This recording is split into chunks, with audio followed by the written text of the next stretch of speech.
Ladies and gentlemen, it is my pleasure to see you all of you present in our hall, the Freedom Hall.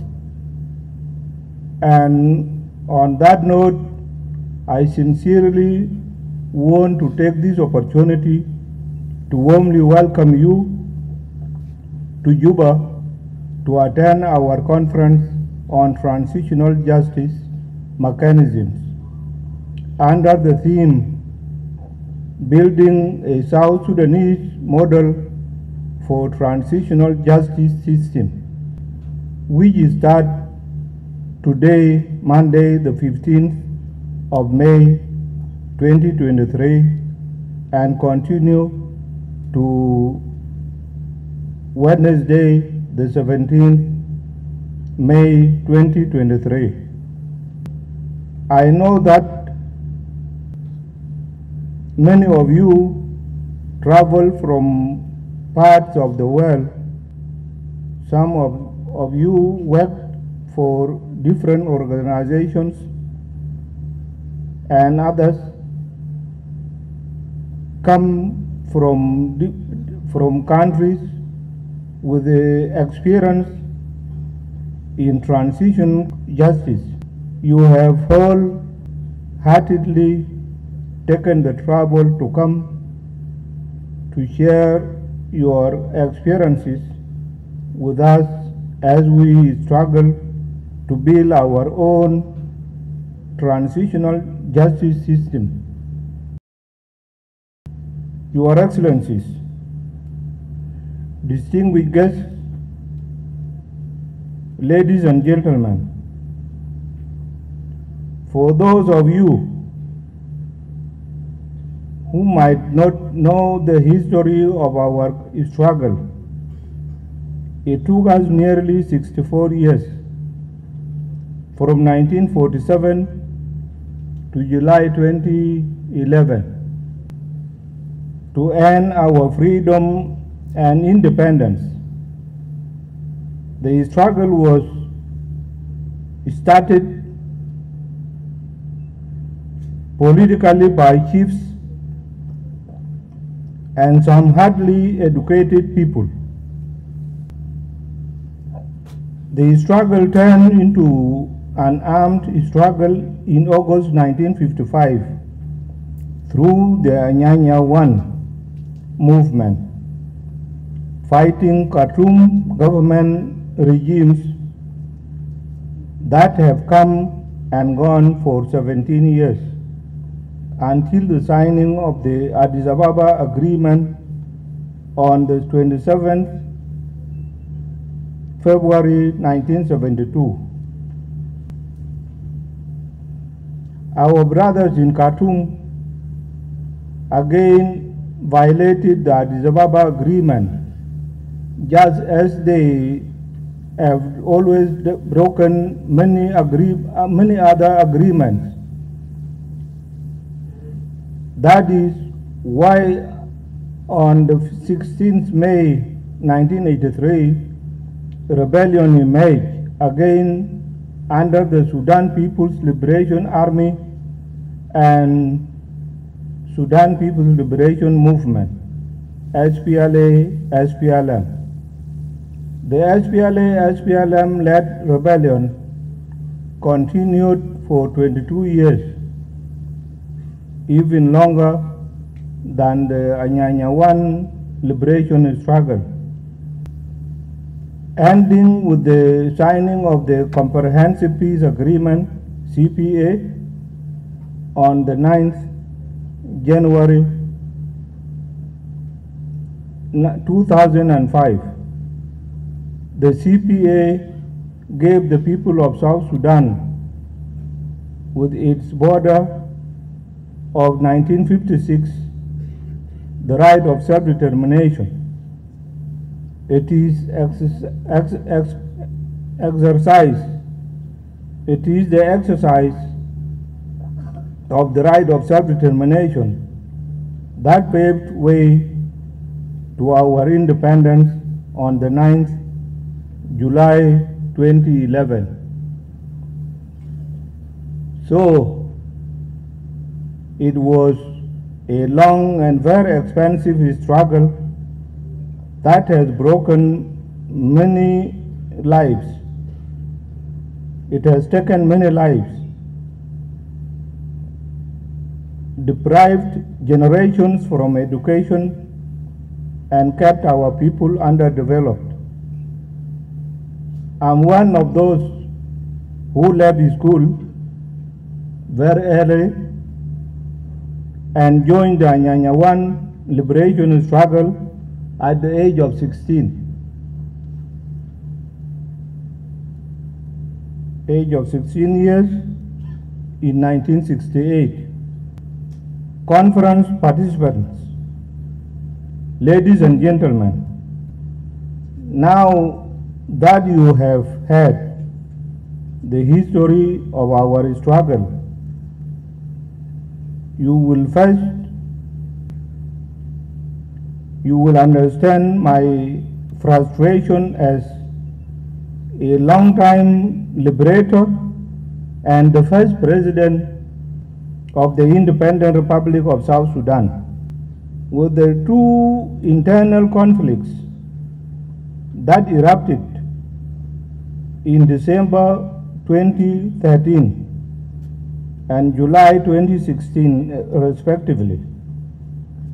These unnecessary conflicts caused the death of thousands of our people,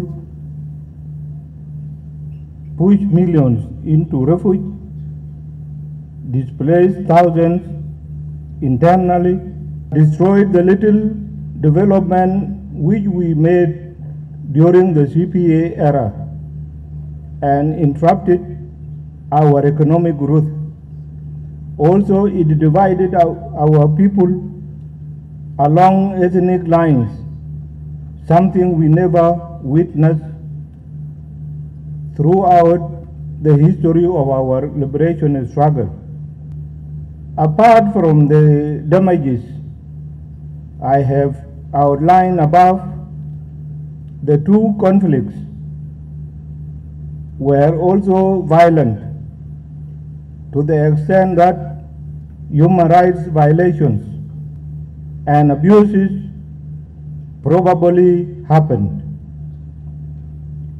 It is for this reason that the revitalized peace agreement on the resolution of the conflict in the Republic of South Sudan provided for Chapter 5 on transitional justice and accountability.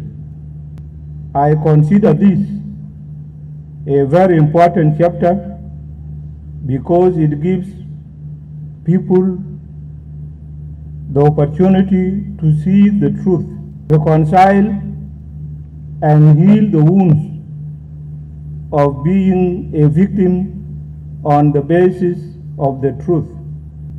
Those who are found guilty will have the opportunity to apologize and ask for forgiveness. The victims will also find the heart to forgive and may qualify for compensation and reparation. Your Excellencies, distinguished guests, ladies and gentlemen, as you have heard from the Master of Ceremony and from the Minister of Justice and Constitutional Affairs, the three transitional justice mechanisms provided under Chapter 5 are the Commission for Truth, Reconciliation and Healing, the Compensation and Reparation Authority, and the Hybrid Court for South Sudan. As I have said several times, I will never take South Sudan and its people to war again. In order for us to consolidate peace and be able to conduct credible, free and fair elections in our country, we must enact the laws for the establishment of these mechanisms. We want to establish the truth as the basis for reconciliation and healing. After the violence and destruction imposed upon our people and country by the two unjustified internal conflicts.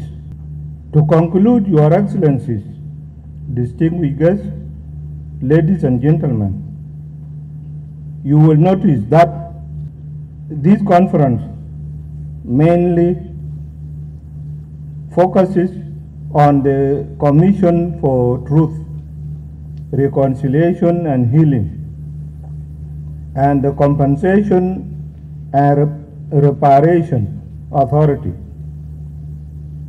We hope to benefit from your experiences and acquire knowledge which will be used to enrich the draft bills already developed by the Ministry of Justice and Constitutional Affairs. We are not shying away from the establishment of the hybrid court for South Sudan, which is part of Chapter 5 of the Agreement on Transitional Justice and Accountability. When the time comes for the enactment of the bill for the hybrid court for South Sudan, the Ministry of Justice and Constitutional Affairs, which is charged with the responsibility to trigger the implementation of these mechanisms, in collaboration with the African Union as stipulated in the agreement, will update us accordingly. Finally, I honestly feel obliged to thank each and every one of you who have come to help us on behalf of the revitalized transitional government of national unity. The parties signatory to the agreement on the resolution of the conflict in the Republic of South Sudan, the people of South Sudan, and on my behalf, I wish you a successful deliberations, and please take time to walk around in Juba. I appreciate your time for listening. Thank you very much.